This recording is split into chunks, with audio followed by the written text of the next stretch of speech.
Nigeria's Kano-Maradi railway project has been described as a wasteful investment by Russian-based financial institution Renaissance Capital (RenCap). According to Charlie Robertson, chief economist at the Emerging Markets investment firm, the $1.9 billion project was not going to yield any profit. To him, building a rail line to an impoverished West African neighbor, one of the poorest nations on earth, has no economic value. Lagos to Calabar Highway, 793 kilometers to cost 4 billion naira per kilometer. Cairo to Cape Town Highway, 10,288 kilometers, $1.65 billion. That is actually Africa's longest highway. So the construction of Cairo to Cape Town Highway Road, which is supposed to pass through 9 African countries: Egypt, Sudan, Ethiopia, Kenya, Tanzania, Zambia, and about 10,288 kilometer highway cost 1.6 billion, and that's Lagos to Calabar Highway, which is 793 kilometer, cost 4 billion naira per kilometer. Someone said it is a highway to poverty. What do you think?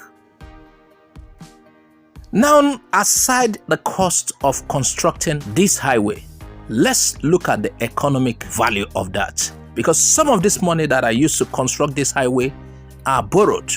So how do we pay back?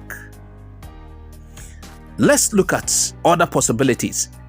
Is the Lagos to Calabar Highway really of economic value? Cairo to Cape Town Trans-African Highway. This is what we're supposed to have in southern Nigeria. Trans-State Highway from Lagos to Onitsha. Onitsha and Lagos are 2 hot trading points that will have been fertilizing each other.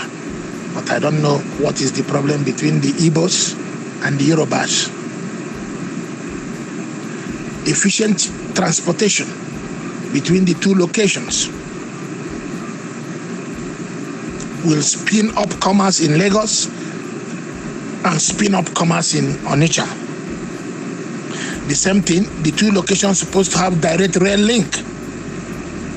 Rail link from Lagos to Onitsha, stopping at Bini and going to Onitsha. Rather, what we are building is Lagos to Calabar Highway. There's no trade between Calabar and Lagos. And moreover, Calabar is very close to Onitsha. You can link it from Onitsha. But if Yoruba wants Lagos to sprout like beans, he has to hook it up with Onitsha. And if Onitsha wants to sprout like beans, he has to hook it up with the Lagos. And both cities will benefit. People can conduct business in both areas within a day. I can hop into a train by 8 o'clock in the morning, 2:30 I'm in Lagos. I do what I got to do. 8 o'clock in the evening I'm in the train. 1 to 2 a.m. in the night I'm in Onitsha. Commerce will become 24 hours, 7 days a week. But for one reason or the other, Lagos is a lake. Onitsha is a lake with a small river connecting it, which is the bad road that we have now that takes 1 week to travel from Benin to Lagos. Yoruba and Igbos. Let's say even you have a Yoruba nation and you have Igbo nation, you must cooperate. You must cooperate for mutual benefits and mutual development. It doesn't make sense that there's no rail line direct from Lagos to Onitsha, and there's no road direct from Lagos to Onitsha. And yet we have Yoruba representatives in Abuja and Igbo representatives in Abuja. They go there, they talk about villages. Do you see how people think? This is a brainchild of white man from Cairo to Cape Town. That's Sicilia Roads.